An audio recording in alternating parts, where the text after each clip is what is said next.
I am Roz King. I'm the chief architect at LakeFusion. LakeFusion is a master data management company, a product information management company, and a graph analytics company. Our CEO is sitting here in the front row, and he's going to be pissed off to hear that I'm not here to sell you LakeFusion. Who has seen, he can't hear anything. That's good, I can talk poorly about him. Who's seen our coffee cups with our logos on our coffee cups? Yeah, we're everywhere, we're excited. So with our MDM, our PIM, and our Lake Graph solutions, we're competing with some enterprise data management applications like Informatica and Reltio. We're competing with PIM tools like Stebo, and we are competing with graph analytics tools as diverse as Neo4j and PuppyGraph and Timber and some really cool stuff that's getting built. What differentiates us is that we are built on top of Databricks. We are built inside of Databricks. You can download us and deploy us inside of your Databricks environment using Databricks apps, which is pretty cool, right? Your data is never going to leave your environment. But as I said, I'm not here to sell LakeFusion. I'm here to talk about something a little bit differently. If I can get this to change. All right.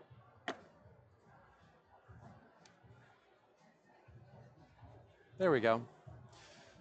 All right, I want to talk about the fact that third-party data processors, third-party software as a service, sitting outside your lakehouse is becoming essentially technical debt. It is operational risk. The enterprises that figure out how to remove their dependence on software as a service and start bringing all of those workloads and all of those applications inside of the lakehouse over the next few years are going to be the ones that pull off a truly agentic transformation.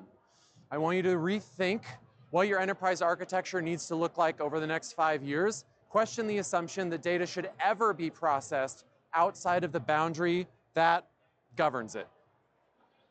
Okay, I want to talk a little bit about why I'm saying that, because that's a pretty bold statement. The reason I'm saying that is one of history. So let's talk about how we got to the current kind of modern state of enterprise architecture. Back in the 80s, we started with this idea of data warehousing. Ralph Kimball, Bill Inman, and that kind of generation of thinkers said, hey, in order to analyze our business, we need to move the data outside of outside of our database. Now, we had to do that because of compute constraints, right? Like, we couldn't start running analytical queries on top of our transactional data. Our DBAs would tear us to shreds. I'm sure a lot of you in the audience have like PTSD from DBAs sending you angry emails, and it is a nightmare. So we moved all that compute outside of the internal database. After that happened, ETL became really common, right? We all remember when ETL was first like a big buzzword, and then it became common, it became accepted. We started building out cloud, we started building out big data, computing across multiple machines, and we ended up with software as a service as kind of a default, right? Like everything that we're doing has software as a service showing up across the enterprise. I think I heard some metric earlier this week, an average of like 300 software as a service tools for the big modern enterprise. That's insane. That's a lot of logic, that's a lot of core data that is locked away in other third-party data systems. We got to this point because of an initial compute constraint back in the 80s. If that compute constraint hadn't existed, we would not have built our current state of enterprise architecture. My point, the whole point of the conversation, is to point out that Databricks, as it stands right now, has closed that gap that initially sent us on this trajectory. Because that gap is now closed, we can start rethinking what enterprise architecture should look like. Okay, there are a lot of arguments against this bold statement that I'm pointing out to you. A lot of third-party data catalogs that are kind of rebranding as context layers are going to call out that we can actually lower the walls of these silos by building out context layers, metadata management on top of all of your data silos. Now, there is some really cool capabilities that are showing up here, and there's a lot of folks out in this room that are building those tools. And I agree, those tools are really cool, but it is really difficult to actually enforce governance across those silos, and there's some other technical reasons why those silos are causing problems. On top of that, just being able to describe all of your data catalogs. Just being able to tag those data catalogs does not necessarily mean you can unify the data across those catalogs, right? Like, I can say, hey, this person over here is the same as this person over here. I still need that data sitting somewhere on a single compute cluster in order to draw analytics about that single person. Now, third-party MDM tools like Informatica will tell you that actually I can just take the ID, and as long as I syndicate our canonical ID across all of our enterprise architecture, that canonical ID allows me to unify my analytics. And plus, if I have a canonical ID and if I have a single unified architecture or single unified governance platform across all of that, then I essentially have busted the walls of my silo. I would argue that that is not correct. And there are a lot of technical reasons why that is not correct. Let's look at some of the reasons. So when you have data silos, even if you've lowered the barriers of those data silos, even if you've made it easier to move data across them, you still run into issues related to latency. Every time you try to move data from one data system to another, you're dealing with latency. You're dealing with delayed source of truth. You're dealing with the fact that, hey, my folks in my CRM, my folks on the sales side have a different idea of the source of truth than the folks downstream who are consuming it, which at best causes operational risk, and at worst actually means the data is truly different and they're going to make incorrect decisions. Now, it causes slower iteration cycles and it causes broken lineage. Slower iteration cycles is every time you need to get another team to build something, you have to go ask and get into their backlog, and their backlog is going to take forever. We don't know when they're going to meet your need. So just because they have the ID does not necessarily mean their API surface area is going to make it able for you to build whatever you need to build across their barrier. Broken lineage is another issue, right? Databricks Unity Catalog is incredible because you can track lineage across your entire data system. If I have a data product that I'm consuming in Databricks and my SLA breaks, I can see that that SLA broke, I can know why it broke, and we can go and talk to the people who need to fix it within minutes. When you start bridging those across data silos, you don't necessarily know why or how your SLA was violated. You need to go talk to a team. We don't know when that's going to get fixed. Risk. We also have a lot of risk. You're held hostage by their API. You have forked governance policies. Trying to enforce governance across logical barriers is incredibly difficult. And describing is not enforcing. A lot of the great data catalogs are getting better at enforcing governance across boundaries, but they are not perfect. Now, this is a lot of technical reasons why it's not great to have data silos. But at the end of the day, technical reasons can be solved with technical problems can be solved with technical solutions. But we have a much larger problem when we think about why do we need to bust these data silos. There's this guy, Melvin Conway, who came up with this idea of Conway's Law. The idea is essentially your data architecture is an isomorphic map of your underlying communication structures and your organizational structure.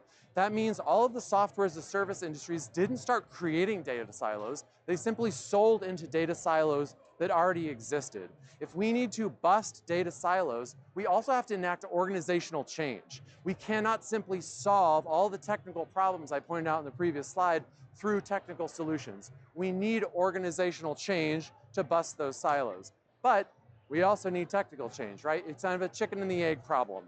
So if we cannot bust our silos without organizational change, and we cannot achieve organizational change without busting silos, how do we solve the problem?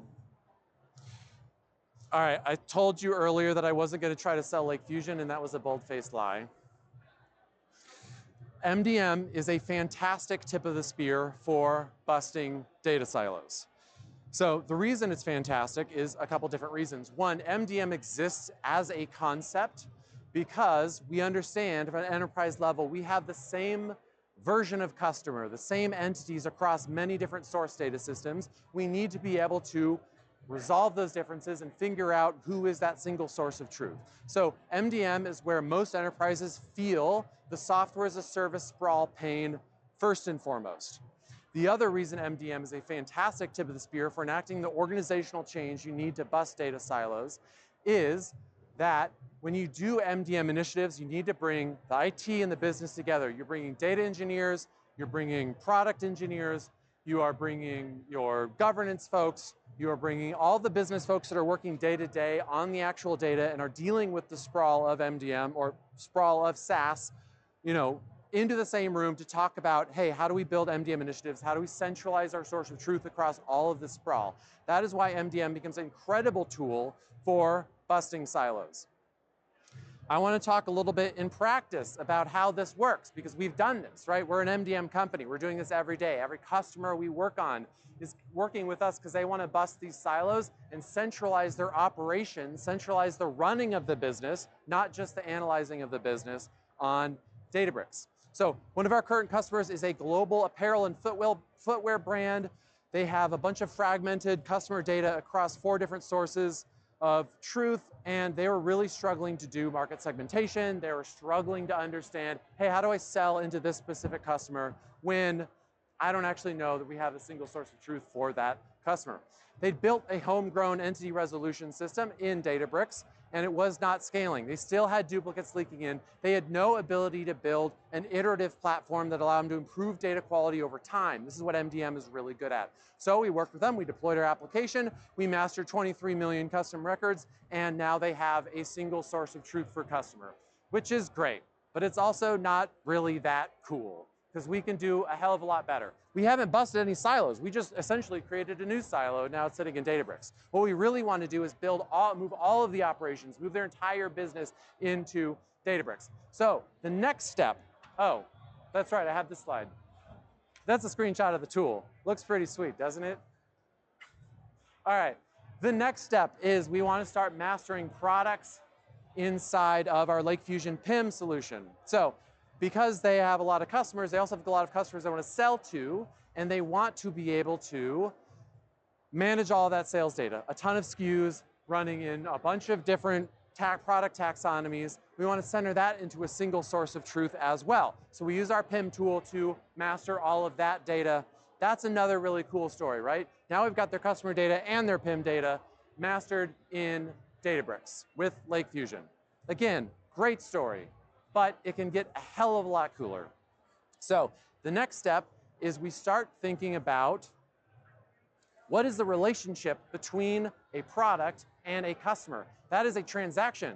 That is a transaction across e-commerce. That is a transaction in physical stores. If we stream all of those transactions into LakeFusion, those are now the bridge between customer and product. That's really cool. Most traditional MDMs will never do this because they operate at the individual entity level. They're not set up to handle trillions of transactions streaming into your lakehouse. We know that Databricks can handle that with its eyes closed. So our relationship management feature allows you to build and manage and analyze that transaction. I can open up a single customer in our LakeFusion instance and identify every single product they've ever purchased across every single physical store, every virtual store that they bought it at. And same with product. I can open up product, see every customer who purchased this. That is also a really cool story, but it can get a hell of a lot cooler, because we can start mastering a lot of different entities. We can start mastering suppliers. We can start mastering the physical materials that make up the bill of materials that builds out the actual products that they are selling. All of this starts to look like a very common word we've heard today, which is ontology. People are really excited about ontologies and building ontologies on top of Databricks. When we start building those ontologies, we can now analyze them in our LakeGraph tool. LakeGraph is really sweet. It automatically pulls in the ontology that is constructed and managed and mastered in LakeFusion and allows you to add some very advanced graph analytics on top of it. We know that PageRank is available day 1 on Lakebase on Genie ontology. We have 15 different algorithms sitting in Lakebase that are available today to start analyzing your complex graphical data. Now, we work really great with Genie ontology because all of this data is sitting in Databricks. This is a table sitting in Databricks that you can analyze with Genie. We are ready to go with Genie day 1, but our Lakebase, our Databricks-native graph database is a truly fantastic tool. We're starting to ask some really cool questions. And we can ask questions of this data that are impossible in a traditional MDM. I can start saying, hey, if I've got a customer and I have a supply chain issue, what of my customer segments are going to be affected by this? I can say, if I've got a customer segment over here and this particular part in my bill of materials goes offline, can I dynamically find another supplier to fill that so that I don't lose this amount of revenue that is tied to that amount of customers? That question might take a month of a team of data scientists' time to answer in a traditional database, but with graph analytics, that is simply a chat away, and I can answer that question in real time, which is really freaking cool, as long as I've done the work to build the trusted ontology in LakeFusion. All right, so last piece here, SaaS-created data silos can and should be torn down. Everyone is saying that SaaS is dead, and I agree, but most people are saying that SaaS is dead is because AI has lowered the bar when it comes to actually building software as a service. I don't think that's right. I think AI is the demand signal, right? AI needs good context. AI needs access to all of your data in a single graph structure often, but definitely needs access to it without having to bridge barriers between your software as a service. The lakehouse is what kills SaaS because it has removed the technical constraint that caused SaaS to exist in the first place. We're just getting to the point now we can finally kill it off for good because of Databricks. So it's blame them if you're a SaaS company. Or if you're not, rebuild your SaaS on top of Databricks because that's where the future is. That's where things really start changing. All right, hold up. There we go. This is us. This is LakeFusion. We are live on the Databricks marketplace, which means if you want to start mastering your data, if you want to master product data, if you want to work with graph analytics native to Lakehouse, native to Databricks, data never leaves your environment. You have total control over it, total integration with all the incredible AI capabilities that Databricks has made available. LakeFusion is the way to go. That QR code will take you to the Databricks marketplace where you can install our app and start mastering all of your data, mastering your product data, and doing graph analytics tomorrow, just so long as you get a nod from our sales team first. All right, that is all I have for you. Thank you all for coming.